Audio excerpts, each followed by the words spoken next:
Hey guys, it's Megan. You may have noticed that this week we did not put out a side piece on Tuesday. We have fall break with our kids this week, and so we kind of decided to take the week off. However, we are releasing an episode for you today. It was originally an episode that was only released on the Patreon. It was an extra episode that we sent to the Patreon a few weeks ago. You might remember episode 178, The Outlaw Who Wouldn't Die, the tragic bizarre tale of Elmer McCurdy and his life, but even more than that, what happened to him after he died. During that episode, I mentioned briefly the royalties that were paid to the Osage Nation and the insane rabbit hole I went down when I tried to figure out what that was all about.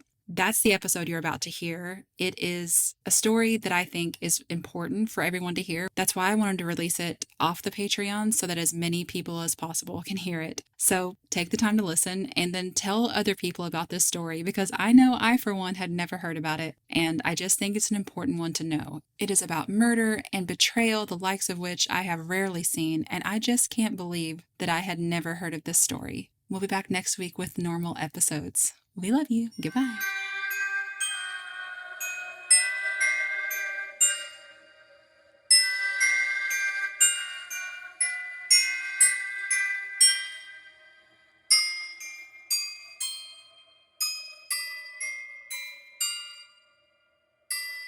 Hello, Patreon. Hey, Hey, we are breaking into your feed with a surprise episode. surprise! This is one that if you listen to this week's Tuesday episode, which if you're listening later, it will be, what did I just say? Episode 178? 179, something like that. It's about Elmer McCurdy. In that story, I mentioned the Osage Nation and royalties that were being paid to them for oil found on their reservation.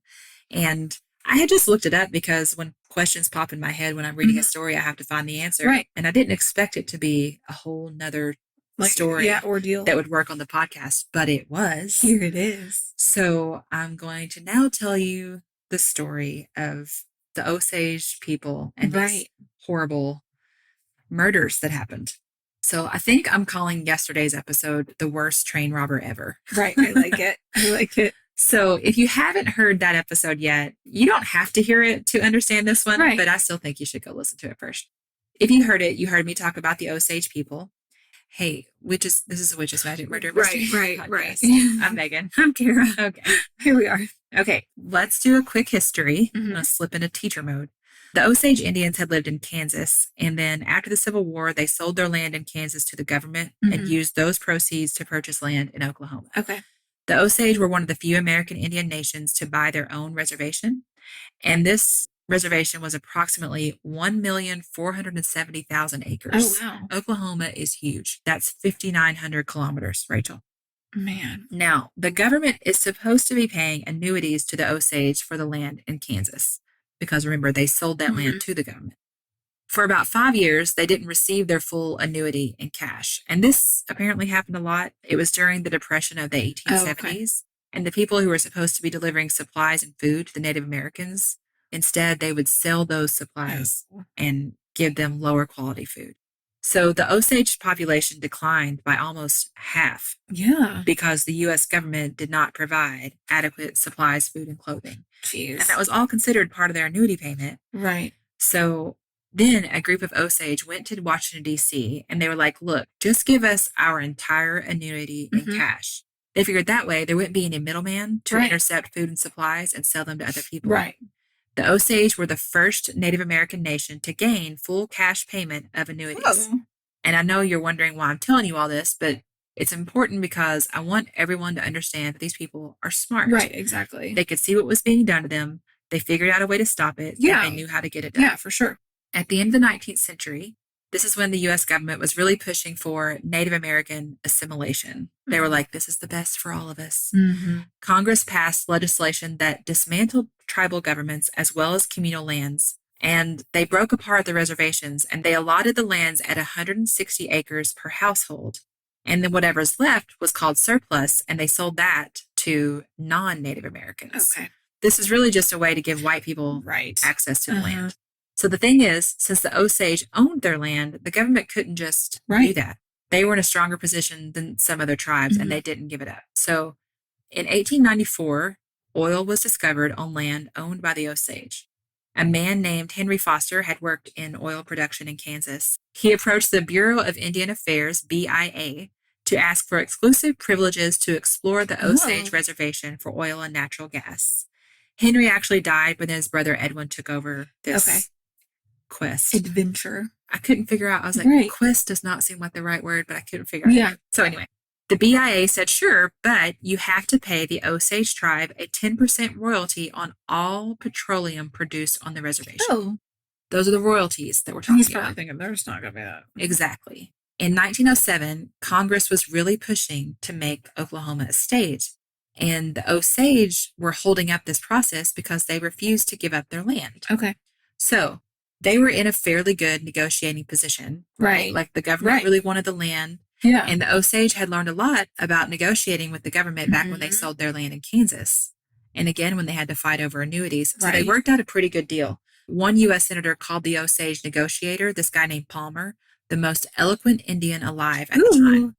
So here's the deal they negotiated. The Osage, they did end up having to accept the whole allotment thing. Right. But where other tribes had gotten 160 acres per household, each of the 2,228 registered Osage members got 657 acres. So quite a bit more. And they retained their surplus land after allotment, and they apportioned it to individual members. Okay. This is the really important part of the story. They retained mineral rights to what was below the surface of the land. So, of course, because of the Foster brothers, the Osage knew that there was oil on their land, which is why they were smart enough to be like, you know what, we want the mineral rights. Right. But at that time, they could never have guessed how much. Right, exactly. As it turns out, the Osage were sitting on a fortune. Oh my gosh. So basically, each member of the tribe received what they called a head right, which just means it was a share in the mineral trust. Yeah. The tribe would receive all the royalties in one lump sum, and then they paid them out in percentages based on the head right. Okay. Here's another thing to know. An Osage member's head right could not be bought or sold. It could only be inherited by legal heirs. Okay. So the government leased the lands for oil development on behalf of the Osage, and then the companies paid royalties to the Osage. So just to give you an idea of the amount of money we're talking about, in 1923 alone, the Osage earned $30 million in royalty, which would be like $400 million today. Yeah. The Osage were called the richest nation, clan, or social group of any race on earth, including the whites, man for man. Yeah. What the Osage did with their money was covered in newspapers across the country. So people around the United States are reading about how the Osage were buying fancy cars and fancy clothes and sending their kids to private schools and traveling to Europe. And to the surprise of absolutely none of you listening to this podcast, white people did not like seeing these super rich non-white people. I mean, to them, the Native Americans were not. Right, they're beneath them. Yes. So at that point, the Osage were the wealthiest people per capita in the world. Amazing. Let's all get ready to get angry. Because of course this happens. White people decided that the Osage simply couldn't manage their own money. They did? They didn't like the way they were spending. They needed to help out. Never mind all the very smart money moves that the Osage had made in the past. Leading up to this, Also, never mind any of the really dumb money moves made by any white person in the past. Like as if your skin color somehow means that, oh, you're going to be good with money? Listen. No. I'm not. No, same. In 1921, Congress passed a law to appoint guardians for each Osage of half-blood or more. And those guardians would manage their royalties until the Osage person demonstrated competency. Did you catch that I said half-blood or more? Meaning, if you were less than half Osage, so mostly white, you did not have to have the guardian. I mean, what? I just want to, like, I have chills right now. I want to throw my computer across the room. I'm so angry still about this. If you were a minor, even if your parents were still alive, it didn't matter what percentage of your blood was Osage. You had to have a guardian no matter what. So it would be like Lauren, like I'm right here. I'm her mother. And someone else who's white would be in charge of her money. Oh my And in God. case this isn't obvious, the guardians were white. Obviously. They were mostly local white lawyers and businessmen. Yeah, because they're so good at it. I'm so, all right. So that's the history, right? I Right. haven't even got into the story yet, but we're already irritated. There's already a crime. Yeah. This is a crime. Yeah. Okay. So now that we have an understanding of how we got here and what's at stake, here we go. Molly Burkhart was an Osage woman born in the 1880s. Okay. So she knew what life was like before and after the oil thing Was happened. she full blood? Yes. Okay. And suddenly she's one of the wealthier people in the country, living in a mansion, married to a white guy named Ernest Burkhart. And they've got a couple kids. Okay. On May 21st, 1923, Molly's mother, Lizzie, I'm going to say a lot of names, but I'll try to remind you as we go about who everybody is. So Molly's mother, Lizzie, was really sick, and she was at Molly's house. Okay. So Molly calls her sister, Anna. She's like, can you please come help take care of her? Yeah. I don't know how she called her. It's 1923. Not on their cell phone. Right. No. When Anna arrives at Molly's house, she's drunk. Okay. That wasn't super unusual. Anna was 34 years old, one of four sisters, and she was known to be the wildest of the group. So Anna was divorced, and she liked to go out drinking and dancing. And she's like, look, I'm here. Yeah, right. She didn't want to be there. She wanted to go out. So she shows up drunk at Molly's house. It didn't go over real well. And once she sobered up a bit, Ernest's brother, Brian Burkhart, he's like, I'll take her home. Molly never saw her sister again. Oh no. She didn't make it home. And when Brian was questioned about it, he's like, I dropped her off at her house. I don't know. So on May 27th, 1921, Anna's lifeless body is found in a ravine. Oh. And at first, local authorities look at her and they're like, it's probably she was drunk. Alcohol poisoning. It's accidental. But later, the coroners discovered a bullet hole in the back of Anna's head, showing that this was no accident. Right. Anna wasn't married. She didn't have any kids. So her mother, Lizzie Kyle, who I've told you earlier is sick, she's the one who inherited Anna's estate and her head right. Throughout all of this, Lizzie is still sick and she's getting sicker. She's losing weight and is obviously weak, and it's getting worse day by day. Right. And nobody really knows why. After 2 months of this, Lizzie passes away. Eventually, it was discovered that Lizzie had been poisoned. Oh my gosh. So now we have Anna has been shot and Anna's mother has been poisoned. Oh no. In a 2-month period. Just like, okay. Yeah. Molly has lost her sister and her brother. She'd actually lost another sister 3 years before all of this. Her name was Minnie. Oh my gosh. They said that Minnie died of, quote, a peculiar wasting disease. Oh. And when Lizzie was dying, people were like, this seems just like that wasting disease. Is it hereditary? Yeah. So it stands to reason that Minnie was probably poisoned as well. Exactly. So at that point, Lizzie had already inherited the head rights of her late husband as well as her 2 daughters. Right. So when she dies, her heirs gain quite a bit of wealth through her death. And her heirs were Molly, of course, as well as one more daughter, Rita. Okay. Rita lived in a house near Molly, and on the night of March 10th, 1923, Molly is woken up by an explosion at about 3 o'clock in the morning. Oh. She gets up, goes to the window, and she sees this huge fireball right where her sister's house had been. Oh my God. Someone had used a bomb to blow up Rita's house, killing Rita, her husband, and a white servant who lived there. Oh no. Local law enforcement wasn't super helpful. Oh, they weren't? No. Oh. For any number of reasons. Like, they had their own biases. They didn't care as much about crimes committed against non-white people. They'd been paid to look the other way. They were simply incompetent. That may still apply today. Allegedly. Yeah, allegedly. In my opinion. Yeah. Yes. It wasn't just Molly Burkhart's family members that were being murdered. There were Osage people dying regularly. Oh my God. Most often they were poisoned because that was easier to get away with, but sometimes they were simply shot. Jesus. So Molly turns to her husband's uncle for help. His name is William Hell. He was a super powerful, wealthy white man, and people called him the king of the Osage Hills. Okay. So something happened. He's like the right person to have on your side. He called himself a true friend of the Osages. I'm not sure if that's plural, of the Osage. Who knows, really? Yeah. Someone knows.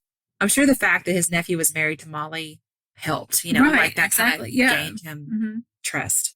He donated money to schools and hospitals. He called Anna a mighty good friend. And he's just a good guy, right? So he told Molly he'd help. He offered his own money as a reward for the capture of not only Anna's killer, but the killer of another Osage in the area as well. Okay. I'm trying to only focus on Molly's story, Right. but it's hard because there are a lot of deaths Yeah. happening all at the same time. Oh my gosh. Meanwhile, the Osage look to the federal government for help, Okay. and they enlist a man named Barney McBride. Barney. I know.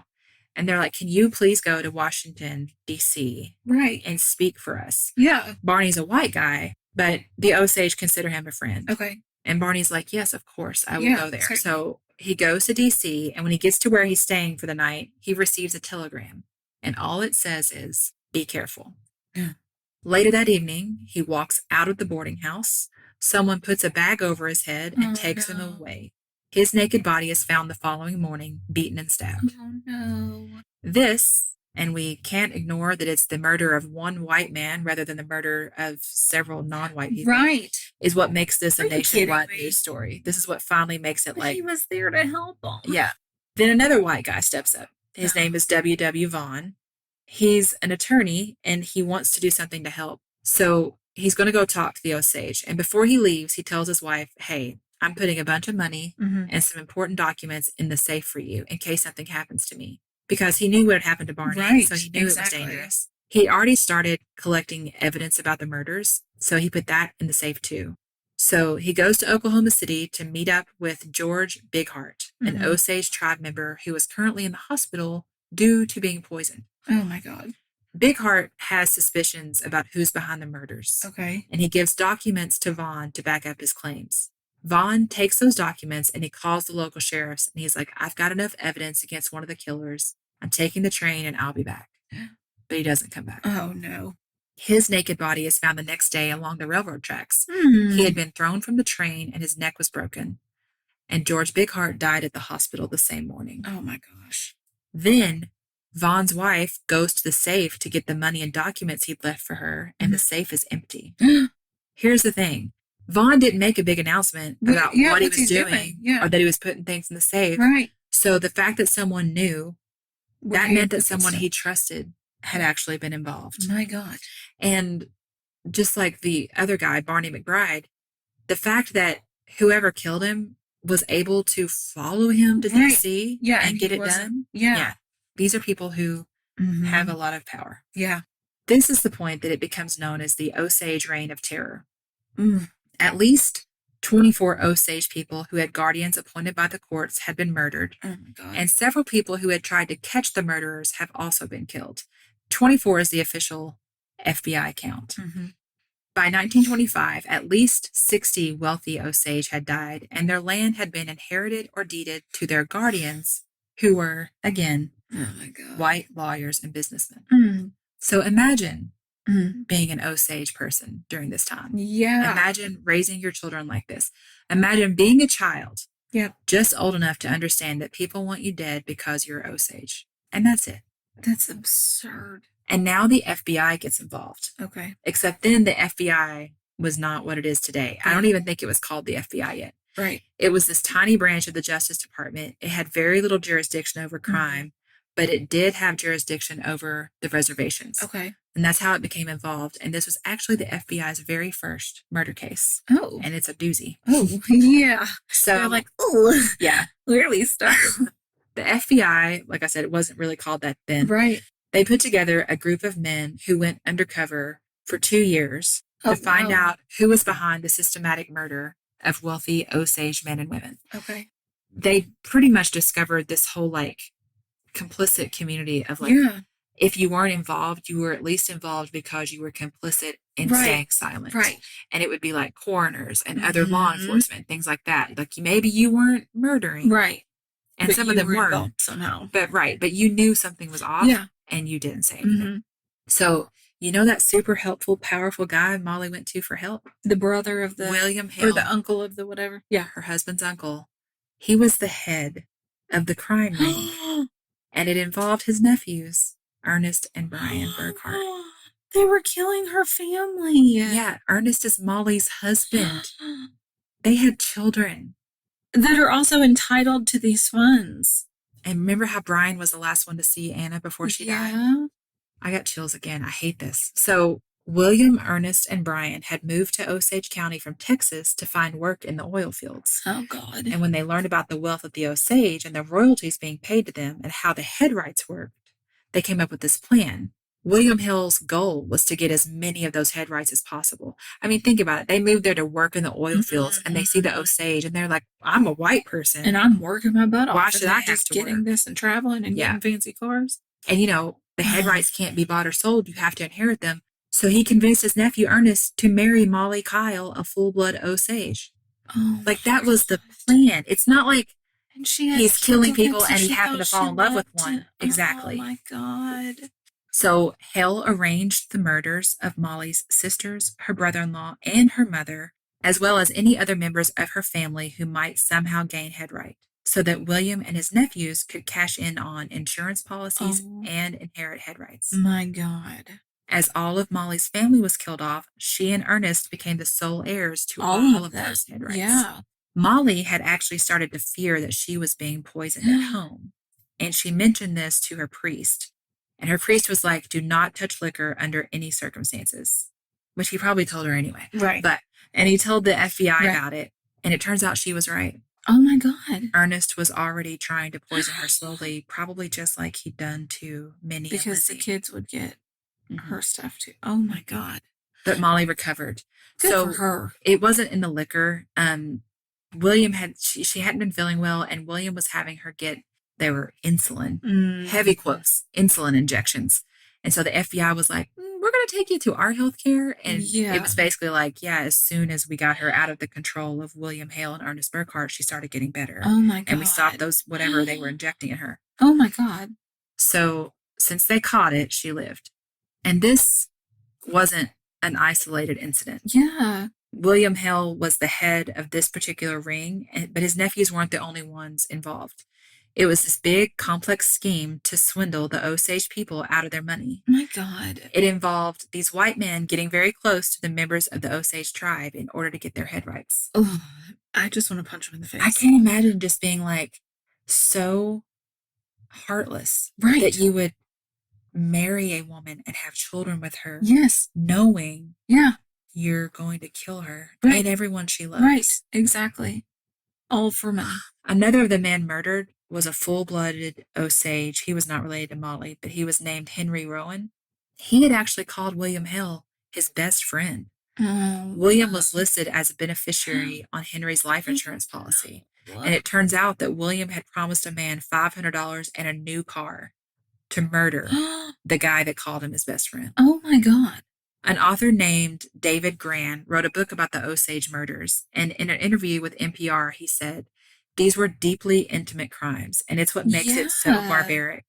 These were crimes committed by people who the victims trusted, many cases thought they loved, and it involved a level of betrayal, an almost Shakespearean level of dishonesty, of hiding your face, hiding the conspiracy. And for someone like Molly Burkhart to have to reckon when she begins to discover that the very people she knew enough and trusted were the very people who were targeting her family, I could never fully fathom what that must have been like for her. Oh, my God. I put here again, Ernest had children with her. I just cannot. Convinced her that he loved her, and they had kids, and those kids called him Dad. Oh. I mean, her mother stayed in their home while she died. And her sister came over drunk to help take care of Mom and lost her life. So William Hill, Ernest and Brian Burkhart, and one of William's ranch hands all went on trial for the murder of Molly Kyle's family. Okay. That ranch hand is someone who, he gave a story saying he was involved in Anna's death. I was just trying to keep more names out of this story. Right. Think about this. Ernest goes to trial. Molly has to sit there and listen to all of the evidence. Oh, God. And learn about this man that she thought loved her, the father of her children, and he had been part of the conspiracy. Who's supposed to be family as well. Yeah, to murder her family and her. Can you imagine? He was probably sitting there comforting her. Oh, I'm sure. Yeah. She turned to her husband for comfort. The men were found guilty and Molly divorced Ernest. No, good for her. Molly Burkhart remarried in 1928. And she died of unrelated causes on June 16th, 1937, at 50 years old. And her children inherited all of her estate. Oh. William and Ernest were eventually paroled Are you kidding me? in 1947. Ernest actually robbed a bank after that, so Oh, he of goes course back he to did. prison and he gets out again in 1959. He spent his last years in a trailer home with his brother Brian. And get this, in 1965, Oklahoma Governor Henry Bellman granted Ernest a full pardon. Huh? A full pardon? I'm sorry, why? For what? How? You. Uh, when I read that, Who I said was like, this is what? a good idea? How is that a pardon? Why would you do that? So remember that interview I mentioned with David Grand, the author at NPR? He said he received a note from a descendant of Ernest Burkhart that said, I'm very ashamed of what my ancestors did. If you speak to the Osage, will you please tell them that for me? Oh. I know it almost make me want to cry. Yeah. I can't imagine. Well, and that's another thing that the links, you know, are in the show notes as always. You can read some of this. That interview in particular, just look for the NPR article. It's fascinating. Oh, it's I love very it. long. Yeah. But he talked about speaking with a woman who is a Osage ancestor who still lives there in Osage County. And that's the thing. There in that county still lives the descendants of Osage and white people. Right. And she's like, we all live there side by side. A lot of these white people don't really even know what their ancestors did. Exactly. But we all live there. Right. We don't know exactly how many Osage died for their money. This is the big thing. This is the big takeaway.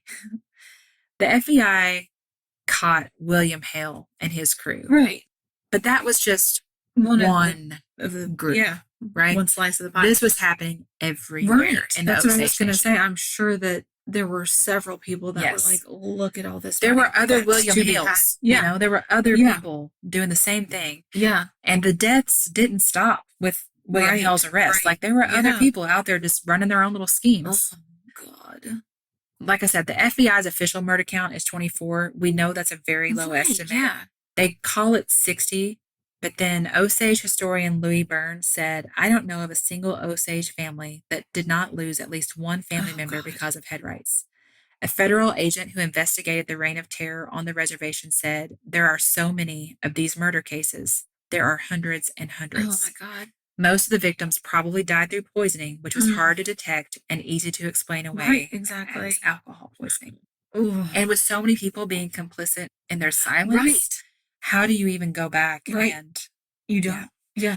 there was an article about a guy who's like, yeah, you walk through a cemetery and you'll be shocked at the number of young people Yeah. who died in the early 1920s. Oh, my God. This is what They're gross. People are gross. this is what people did to them because they thought you don't deserve. right. You've done nothing. We're working our butts off. Here's the other thing. I could have done probably another half for hour sure, on this because after this, the government still kept the Osage money in a trust. Mm-hmm. And like, I think it was in 2001 or it could have been 2010. I just remember one being in there Yeah. somewhere. Somewhere. It happened. In pretty much all of the sources, Right. you'll see this. But the Osage end up suing the government because Good. for mismanagement of their funds because they're like, we're not getting all of the money we're Right. supposed to be getting. And the government settled. It was one of the largest settlements Oh my the government's God. ever had to do in history. And that's been in the last 20 years. Yeah. They did make a law, but it was not much. But it was like the only people who can inherit the head right, they have to be full-blooded Osage to keep white people from coming in and doing that. But it didn't. It was kind of a for show law to be like, look, we're doing something, but it didn't really help. No. And what about those ones that had already married the white men who had kids with them and then their kids don't get that money? That is, yes. So that's another thing that happened. And again, I didn't write this part down, so I can't remember all the details of it. But it was like they did this cutoff where they made that law, but they were like, but if you were considered a legal heir before this year, then you're still considered a legal heir. So a whole lot of these people were not really, and they probably murdered to get the head rights. You know what I mean? Allegedly, in my opinion. Yeah, exactly. But oh my God, people. yeah, Horrible. I just couldn't believe it. The whole thing about the Do government being better, like, America. we should probably control their money for them because we're white, which makes us inherently smarter. Yeah. That's why I gave y'all the history lesson at the beginning. Right. They were great with. They knew what they were doing. They just had a whole lot of money to spend. So, Right. of course, they were spending it extravagantly. Of course, who wouldn't? The other thing is, if they want to blow all their money and Right. whatever, That's on them. what is it? Yeah. Why do you get to decide that's not Yeah. okay? Yeah. I cannot stand it. Because you're so jealous that you want that money to blow on, Yeah, on your own. you let white shenanigans. people mismanage their money. Right, exactly. Every day, all day. Do you But- see how much debt? But the brown people can't. Yeah. Yeah. Boy, you're in worse shape that the national debt is in. There we go. There's our Hamilton reference. Yeah, This makes me so mad. This whole case it's absurd. I cannot believe the evil of the people who would get close to Osage just to murder them. And not just close, y'all. Real close. Real close. Inside. Intimate close. Yeah. And on top of that, you got the government being like, yeah, that's too much money We need to fix for this and non-white people to have. earn money on their money I just in a bank. I just can't. But again, I'd never heard of this. No. And we should know stories like this. Right, exactly. You know? Oh, So there you go. There's our Patreon story. Hope y'all enjoyed it. Wow. I do encourage you to go through the sources and read, especially that NPR article. Yeah. And I am planning on getting David Grand's book too, because right. he goes into so much detail just in the NPR article that I'm like, man, That's got to be good. book's going to be great. Because they said that he also, in the book, went through and tried to sort of figure out who some other people, other of the murderers, like the other William Hills, like who they might have been. Yeah. So that's the part I'm most interested in reading. So if any of you want to read that book, I'll put a link to it in the show notes too. I'm going to read it. Y'all read it. I'd love to talk about it. Right, for sure. Okay. All right. Go out there and be better. You know? I don't care if you're better with your money. Just don't try to be better with other people's money when they don't want you to be. That's what kills me. It's like, why do you let them Thank blow you. their money? Yeah. It's their money. Yeah. We love you so much. Goodbye. Goodbye.